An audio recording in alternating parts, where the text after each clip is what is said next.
प्रिय भैया बहनों, आज हम लोग इतिहास में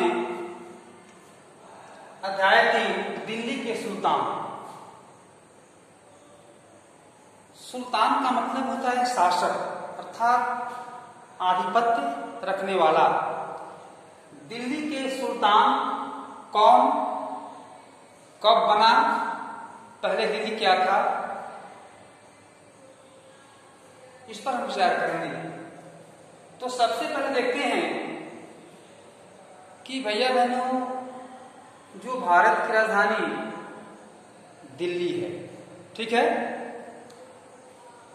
भारत के अनेक प्रांतों की राजधानी हमको जानकारी करनी चाहिए, याद रखनी चाहिए। पहले दिल्ली की राजधानी कहां थी, कौन बताएंगे? बताइए अमर बिहार, आशीष पांडे। दिल्ली की भारत की राजधानी दिल्ली अब है, किस सन में बना ये हम लोग पता करेंगे, पढ़ेंगे। लेकिन ये दिल्ली भारत की राजधानी जो है, इसके पहले कहां थी, कौन बताएंगे? चलिए, तो भारत की राजधानी अब दिल्ली है, इसके पहले कलकत्ता, ठीक है। कलकत्ता कहां है? वेस्ट बंगाल, ठीक है। तो 12वीं शताब्दी अर्थात 12वीं शताब्दी में दिल्ली जो भारत की राजधानी बनी, ठीक है। और उस समय दिल्ली पर तोमर एक प्रकार के राजपूत वंश है। हम लोग राजपूत वंशावली में हम लोग तोमर को पढ़ेंगे। ये तोमर वंश आरंभिक काल में जो 12वीं शताब्दी थी, उस शताब्दी के आरंभ में तोमर जो है दिल्ली पर उनका आधिपत्य था। इसको तोमरों को जो है अजमेर के चहमान मीन्स चौहान, ठीक है, चहमान कहते हैं चौहान को। तो ये चौहान जो है एक राजपूत वंशावली है।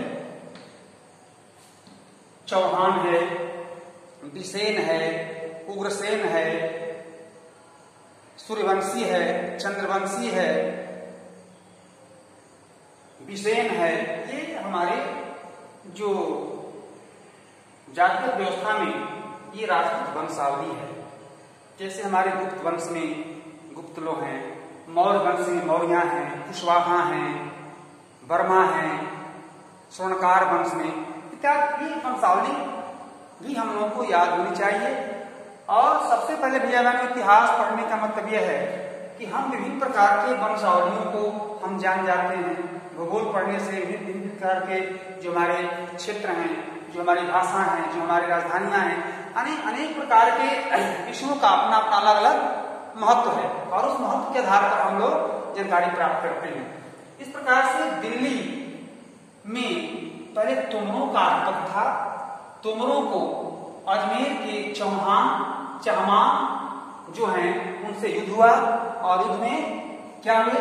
तोमर वंशावली के लोग पराजित हुए और ये चौहान लोग, इस चौहान में पृथ्वीराज चौहान, ठीक है, जैसे चौहान में पृथ्वीराज चौहान, ये इसके प्रमुख हैं। ये इनको हरा करके और दिल्ली पर अपना आधिपत्य स्थापित किया। उस समय दिल्ली में सीमित स्थान थे। दिल्ली पूरे भारत की राजधानी होते हुए भी इनका एक विशेष स्थान का दर्जा नहीं था। परंतु ये हमारे जो चौहान राजपूत हैं, इनके बाद ये इस केंद्र का जो मुख्य कारक था, अर्थात दिल्ली केंद्र का जो हमारा विकास था, वो धीरे धीरे प्रारंभ हुआ। ये लोग ये वाणिज्य का केंद्र बन गया। आजकल भैया बहनों, वास्तव में वाणिज्य का केंद्र मुंबई बना है। इस सबसे धनी नगरी कौन है? बंबई है। दिल्ली भले हमारी राजधानी है, लेकिन वाणिज्य का केंद्र क्या है? मुंबई है। परंतु उस समय दिल्ली था। ये लोग अनेक प्रकार के सिक्के चलाए, अपने इस क्षेत्र पर अनेक प्रकार से आधिपत्य जमाने का काम किया और चौहानों का राज का एक बहुत ही विशेष प्रकार से उद्घोषित हुआ, उजागर हुआ। ये लोग देहलीवाल नामक सिक्के चलाए। जैसे प्रधानमंत्री मोदी जी ने क्या किया? ये 1000 के रुपये के नोट कुछ बंद कर दिए।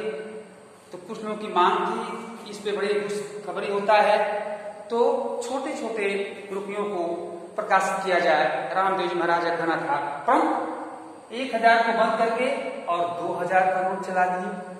ठीक है, खैर कुछ भी करिए, ये सरकारी तंत्र का काम है। 5 के नोट पर देखते हैं विशेष प्रकार के बदलाव है।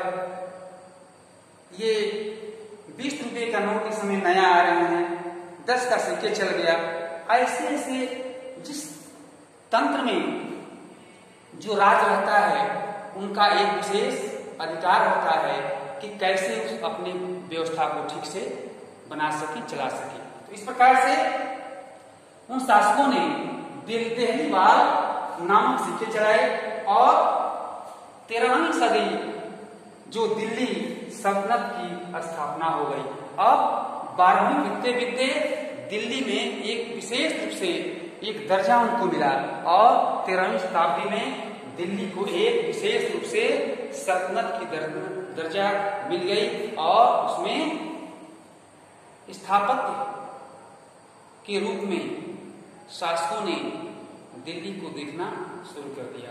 इस प्रकार से आप ये भी कहानी इतिहास में पढ़ेंगे, विभिन्न प्रकार के शासकों द्वारा दिल्ली शासित की गई और दिल्ली नहीं परंतु पूरे भारत में किन किन सुल्तानों का, किन किन शासकों का शासक था, यह भी हम लोग पढ़ेंगे।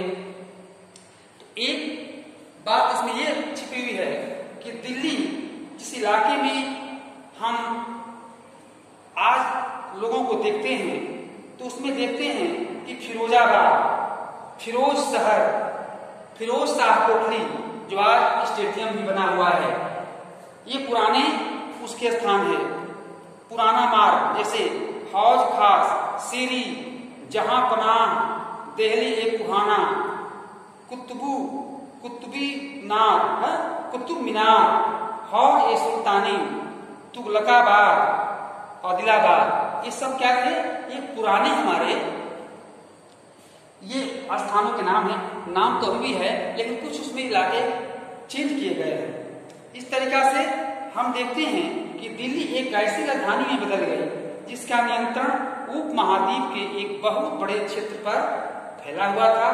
और हम यह भी देखेंगे कि दिल्ली किन किन वंशों के द्वारा मिलकर के और यह एक राजधानी के रूप में बना। अब दिल्ली एक समृद्धशाली जैन व्यापारी का केंद्र भी बन गया। यहाँ पर जैन लोग व्यापार करते थे और दूसरे देशों से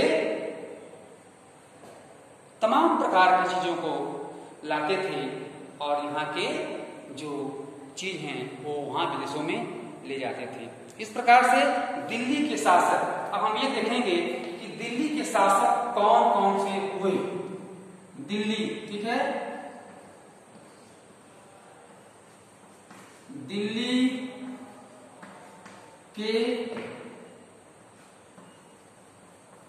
दिल्ली के शासक। अब दिल्ली के शासक इसे तोमर, ठीक है, एक तो तोमर हो गए।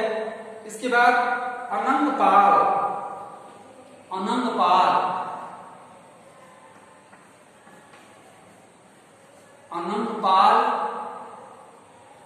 इनका कार्यकाल क्या था? तो 1130 से और 1145 ईस्वी, ठीक है, ये इनका कार्यकाल था। चौहान, जिसको चौहान कहते हैं, चौहान क्या था? ये चौहानों का कार्यकाल क्या था? तो 1165 से और 1192 तक इनका कार्यकाल था। इसके बाद फिर चौहान के बाद फिर चौहान राज्य थे और उसमें पृथ्वीराज चौहान, फिर पृथ्वीराज चौहान, इनका जो है 1175 से 1192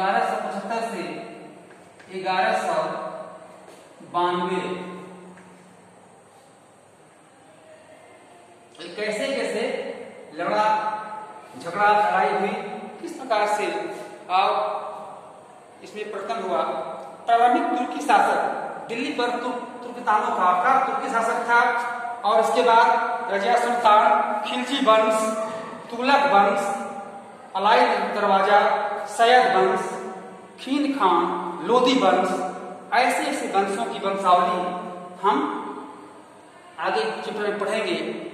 तब तक हम लोग काम है कि ये दिल्ली के जो शासक हैं इनकी वंशावली है कितने से कितने सन तक। भैया बहनों, इतिहास में सन को याद करना एक टेढ़ी बात होती है, लेकिन सन ही हमारा इतिहास है। किस सन में क्या हुआ इस घटना को हम लोग याद करते हैं। इस प्रकार से दिल्ली के सुल्तानों का एक जो शासकों का एक जो है क्रमबद्ध हमारा हम ग्रीक काल में इसको हम लिख लेंगे। इस प्रकार से हम आगे पढ़ेंगे कि दिल्ली के सुल्तानों के बारे में जानकारी। अब कौन कौन से दिल्ली के सुल्तान कब कब गद्दी पर बैठे और कैसे कैसे किन लोगों के बीच उनका युद्ध हुआ, इसके बारे में हम लोग अगले बार हम लोग पढ़ेंगे। धन्यवाद।